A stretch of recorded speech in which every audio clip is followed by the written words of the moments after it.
Les centrales nucléaires actuelles fonctionnent toutes sur le principe de la fission qui consiste à diviser un noyau d'atomes lourds, d'uranium ou de plutonium, en plusieurs nucléides plus légers. Cette réaction nucléaire se traduit par l'émission de neutrons et un dégagement d'énergie important.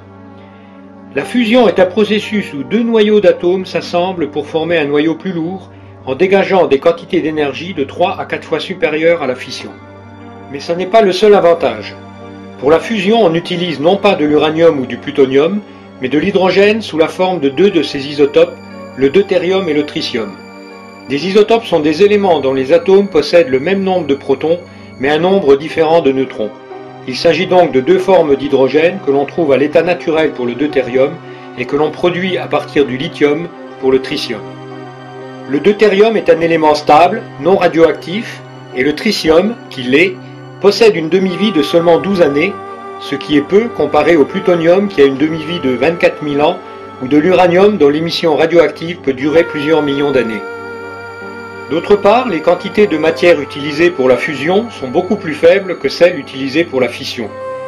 Un réacteur de centrale nucléaire actuelle produit 20 tonnes de déchets radioactifs par an, alors qu'une centrale à fusion n'utilisera qu'un peu plus d'1 kg de tritium pour une année.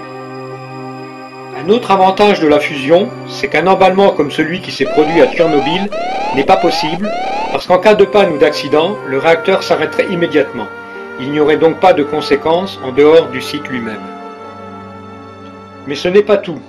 Le deutérium est extrait de l'eau de mer à faible coût et en quantité quasi inépuisable, et le tritium, dont le coût de fabrication reste élevé, peut être récupéré par bombardement des céramiques en lithium utilisées en couverture du réacteur.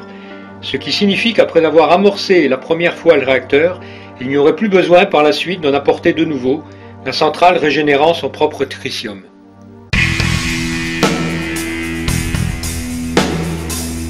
Le mélange deutérium-tritium est chauffé pour obtenir un gaz ionisé, que l'on appelle plasma. À haute température, les atomes de gaz se disloquent, les électrons échappent à l'attraction de leur noyau et deviennent libres, avec comme conséquence la modification des propriétés électriques et électromagnétiques du gaz. Le plasma ainsi formé devient sensible au champ magnétique et conducteur de l'électricité. Partant de cette propriété, on y fait circuler un courant électrique très élevé, 20 millions d'ampères, pour amener la température de celui-ci à 100 millions de degrés, qui est la température nécessaire pour enclencher le processus de fusion nucléaire. La réaction étant amorcée, la chaleur produite par la fusion permet à celle-ci de s'auto-entretenir. On peut alors supprimer l'apport d'énergie extérieure. C'est ce qui se produit naturellement dans le Soleil et les étoiles. La fusion nucléaire consiste donc à mettre un peu de Soleil en boîte. Mais la réalité sur la Terre est plus complexe et le processus plus difficile à réaliser.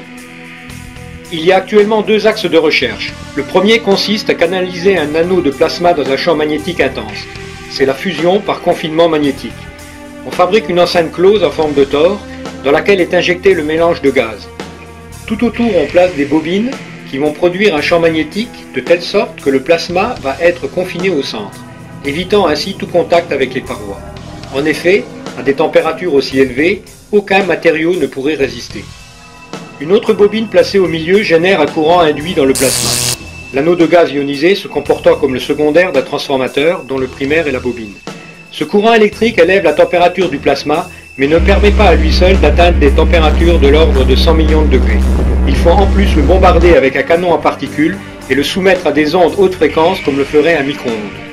La machine ainsi réalisée s'appelle un tokamak, qui vient d'un mot russe signifiant chambre toroïdale avec bobine magnétique. Il en existe plusieurs dans le monde, mais aucun n'a encore réussi à produire plus d'énergie qu'il n'en consomme, et ceci pour diverses raisons.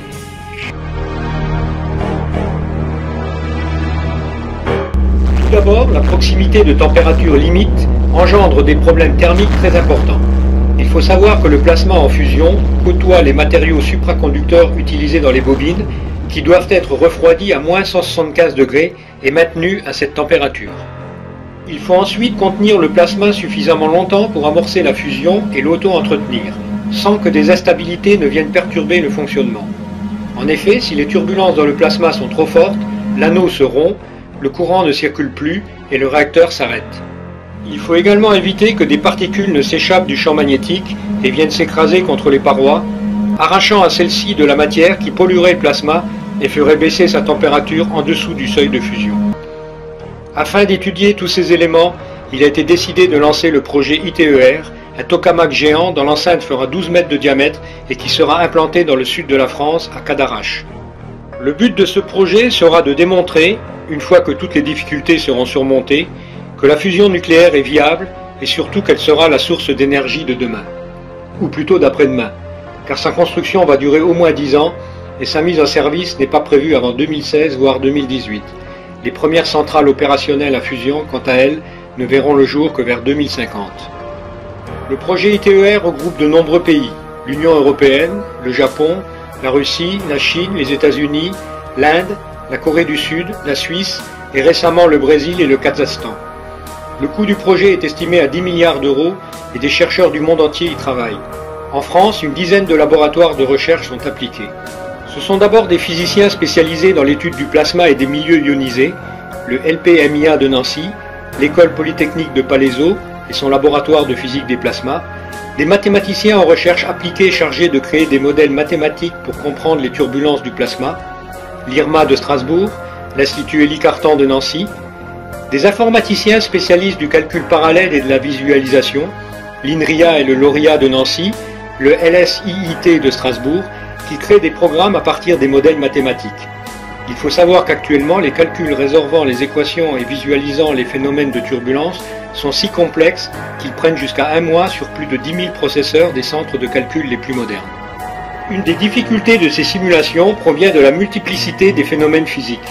Sans rentrer trop dans les détails, il faut savoir que les particules de plasma sont soumises à 2 champs magnétiques perpendiculaires, celui généré par le courant induit, puis contrôlé par les bobines poloïdales, et celui généré par les bobines toroïdales. Il en résulte un déplacement des particules sur une trajectoire en forme d'hélice. Pour la simulation, il faut donc modéliser à partir des lois physiques le déplacement des particules dans les 3 dimensions de l'espace, à des vitesses et avec des échelles de grandeur très différentes, et prévoir par des calculs probabilistes les fréquences de collision des ions entre eux. Pour compliquer le tout, il faut savoir que le plasma du centre ne se comporte pas comme le plasma de bord et que les électrons ne se déplacent pas à la même vitesse que les ions. De plus, certaines équations ne s'appliquent qu'au mouvement relatif des particules entre elles, alors que d'autres considèrent l'ensemble du plasma comme un fluide. Devant la complexité du problème, un autre axe de recherche a vu le jour. Il s'agit de la fusion par confinement inertiel. Ce procédé consiste à porter à très haute température et à très forte pression pendant un instant très bref une petite capsule de combustible constituée de deutérium et de tritium avec un laser ou avec une forte décharge électrique.